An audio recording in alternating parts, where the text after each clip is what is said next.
Olá pessoal, tudo bem com vocês? Nós estamos iniciando nosso terceiro trimestre. Neste trimestre, nós vamos começar a ver, a estudar um pouco sobre algumas noções iniciais de sintaxe. Para conhecer um pouco sobre a sintaxe, para se dedicar nos estudos sobre a sintaxe, nós precisamos de falar sobre ordens dos constituintes. Mas professora, que nome estranho, né? O que significa ordem dos constituintes?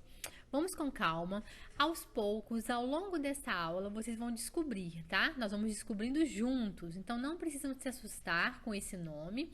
Nós vamos ver que todo esse conhecimento nós já temos. É um conhecimento da língua que é praticamente inato, né? Quando nós aprendemos uma língua, nós também aprendemos esse conhecimento, né? E nós temos esse conhecimento sem muitas vezes termos noção disso, né? Sem nomeá-los, sem classificá-los.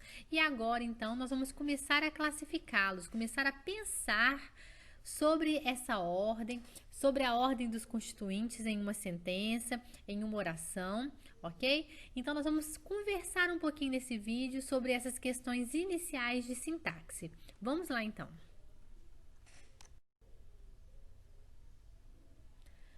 Antes de iniciarmos, é muito importante que a gente faça a divisão, a separação, né? Que a gente consiga classificar o que é uma frase, o que é uma oração e o que é um período, tá?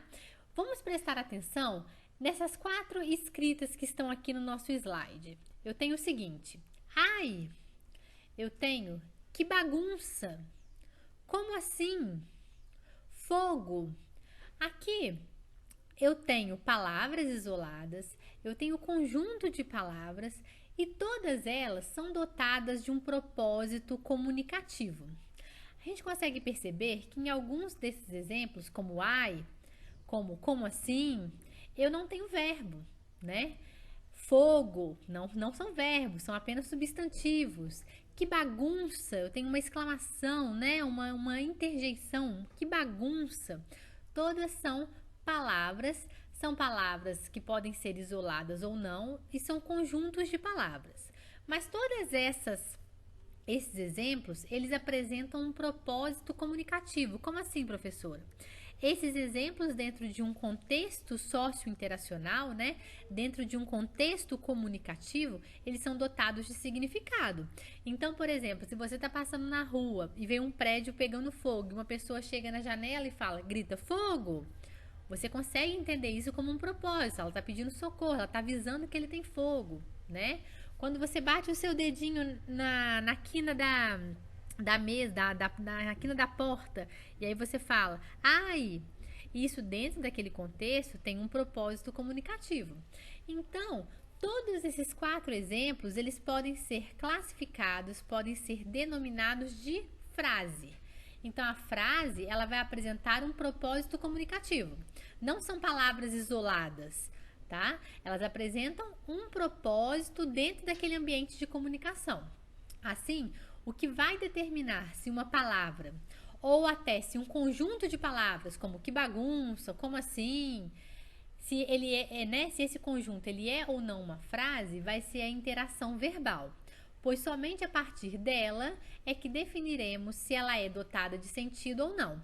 Então é o meu contexto de enunciação que vai definir se uma palavra ou se um conjunto de palavras podem ser classificados como frases, ok?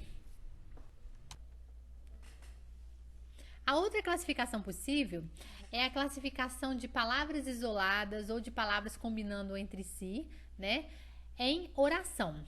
A oração, diferentemente da frase, ela precisa obrigatoriamente de conter um predicado, tá? Aqui nós vamos trabalhar somente com a ideia de classe gramatical verbo. Então, se eu tenho um verbo nesse meu conjunto de palavras, ou um verbo isolado com um propósito comunicativo, eu não irei mais classificá-lo como frase, e sim como oração, tá? Então, a oração é um enunciado linguístico, também dotado de sentido, né? Caracterizando-se obrigatoriamente pela presença de um verbo ou um predicado verbal. Vamos olhar os exemplos. Choveu muito ontem à noite. Aqui eu tenho o verbo chover, né? Então, choveu muito ontem à noite. Não é mais uma frase, eu classifico, portanto, como uma oração. As aulas estão muito interessantes. Eu tenho o verbo estar, né? As aulas estão. E aqui também esse conjunto de palavras relacionadas entre si não são mais classificadas como uma frase, sim como uma oração. E eu tenho também estude. Estude aqui, né? Está no modo imperativo, né? E ele é uma palavra sozinha, mas é um verbo, portanto, também é uma oração, tá? Então, a grande diferença entre frase e oração é que a oração ela tem que ter obrigatoriamente um predicado, né? Ela precisa ter um verbo em sua estrutura, ok? E as duas são dotadas de significado sociocomunicativo. Além da classificação entre frase e oração, eu também posso classificar esse meu conjunto de palavras ou palavra isolada em período. O período, diferentemente da frase da oração, ele não poderá ser constituído de uma palavra sozinha, né? Porque o período ele é constituído por uma ou por mais orações, tá? Mais para frente em nossos estudos, nós vamos ver que os períodos eles podem ser simples ou compostos. Ou seja, se ele for constituído de apenas uma oração, ele será simples. Se ele for constituído de mais de uma oração, ele será classificado como um período composto. Mas neste momento, o que é importante é que a gente consiga fazer essa distinção entre frase, oração e período, tá? Então, ó, os dias de verão são muito longos. Então, aqui eu tenho um período. As aulas recomeçaram. As aulas recomeçaram, eu também tenho um período simples, né? Disse para minha mãe que não irei ao shopping amanhã. Então, aqui eu tenho a classificação em período composto, né? Eu tenho duas orações e essas duas orações são combinadas em um período, tá? Então, é importante que a gente comece a reconhecer que as palavras, elas não são as palavras, ainda que isoladamente, elas são dotadas de sentido em um contexto sociocomunicativo, tá?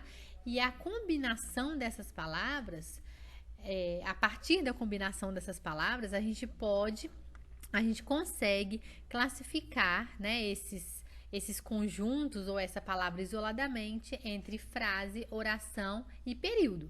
Ainda que muitas das vezes a gente trate um ou outro de forma quase que similar, né? Mas nós temos na nossa gramática essa diferenciação entre frase, oração e período. E a partir de agora será muito importante que a gente consiga diferenciar, então, essas três estruturas da nossa língua.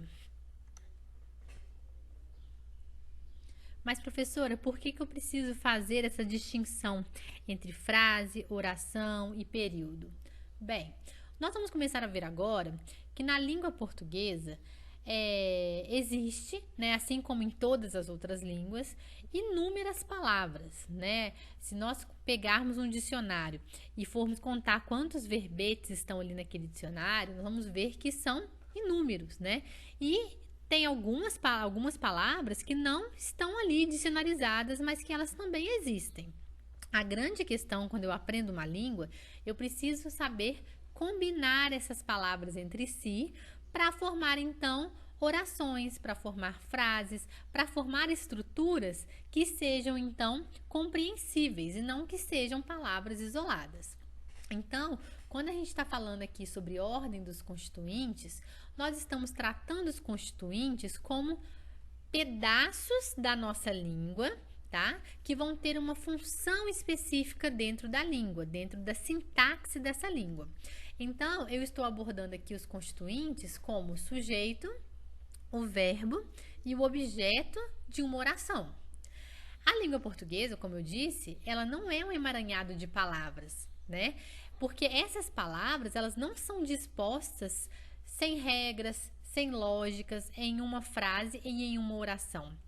Para que eu possa compor uma frase, para que eu possa compor uma oração, eu preciso de regras, eu preciso de lógica entre essas palavras, na combinação dessas palavras, para que essas palavras componham, então, uma unidade dotada de sentido, ok? Esse conhecimento é um conhecimento praticamente inato que nós temos sobre a nossa língua. Quando nós aprendemos uma segunda língua, nós temos muita dificuldade nisso. Mas na língua portuguesa, vocês vão ver que esse conhecimento, ele é um conhecimento inato. Todos nós sabemos disso, né? Até o momento, nós não ainda havíamos parado para classificar, para observar essa situação. Mas esse fenômeno, né? Mas é um fenômeno que é um fenômeno natural, tá? De qualquer falante, de qualquer aprendiz da nossa língua. Então, vamos pensar nas seguintes palavras. Vamos imaginar uma situação em que eu abro o dicionário e que eu escolho, né, a dedo ali, 7 palavras. Vamos lá, eu escolhi as palavras novo, emprego, Laura, indústria, conseguiu e Aqui, então, eu tenho um conjunto de palavras. Eu preciso de combinar essas palavras de forma que elas formem uma unidade de sentido, tá? Como que eu vou fazer isso? Professora, é só você tirar a vírgula das palavras e colocá-las uma a uma que você irá conseguir construir, então, orações. Vamos tentar, então. Então, eu tirei a vírgula e coloquei as palavras em uma ordem aleatória. Vamos lá, então. Indústria, emprego, consegui um novo Laura novo. E coloquei lá o ponto final. Novo, conseguiu um novo indústria Laura emprego. Emprego, indústria, conseguiu um Laura novo. A gente percebe que há uma certa confusão entre essas palavras, né? Quando eu leio esse conjunto de palavras de forma a se formar, por exemplo, uma oração, percebo que eu não consigo entender, né, qual que é o propósito comunicativo dessa oração. Eu não consigo entender. Por quê? Porque os meus constituintes, eles não estão seguindo uma regra da língua portuguesa. Eles não estão seguindo uma lógica da língua portuguesa. Para eu ter constituintes que sigam, portanto, uma regra, uma lógica, eu preciso de seguir uma ordem. E essa ordem na língua portuguesa é ela que vai reger, digamos assim, a sintaxe da nossa língua.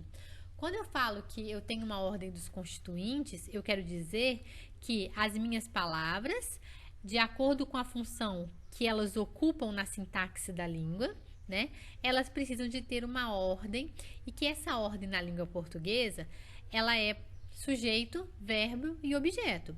Ou seja, no tópico da minha oração, eu tenho o meu sujeito. Esse sujeito, ele pode ou não vir, né, determinado por um artigo ou um numeral, tá? Eu tenho o meu verbo e depois eu vou ter o meu objeto. Então, Laura será o meu sujeito da minha frase, da minha oração, porque aqui eu tenho um verbo, né? Então, Laura conseguiu um novo emprego na indústria. É uma frase ou é uma oração? É uma oração. Por quê, professora? Porque eu tenho um verbo, tá? Então, Laura vai ser o sujeito da minha oração. Conseguiu será o meu verbo e um novo emprego na indústria será o meu objeto. Então, quando eu estou trabalhando com ordem dos constituintes, eu quero tratar disso aqui que eu acabei de mostrar para vocês. Eu quero falar que os constituintes da minha oração, quais sejam sujeito, verbo e objeto, eles possuem uma posição, eles possuem uma relação de antecedência, né? E elemento que vem posteriormente, e essa relação ela é fixa, né? Nós vamos ver depois que por mais que eu possa ter alguns elementos que possam mudar de posição, essa ordem ela é fixa. Então eu preciso de ter um sujeito, eu preciso de ter um verbo e eu preciso de ter um objeto de forma geral, para que eu possa falar em ordem dos constituintes na língua portuguesa. Então, é uma forma de a gente organizar esse conjunto imenso que nós temos de palavras e conseguir, então, formar unidades que sejam dotadas de sentido, ok?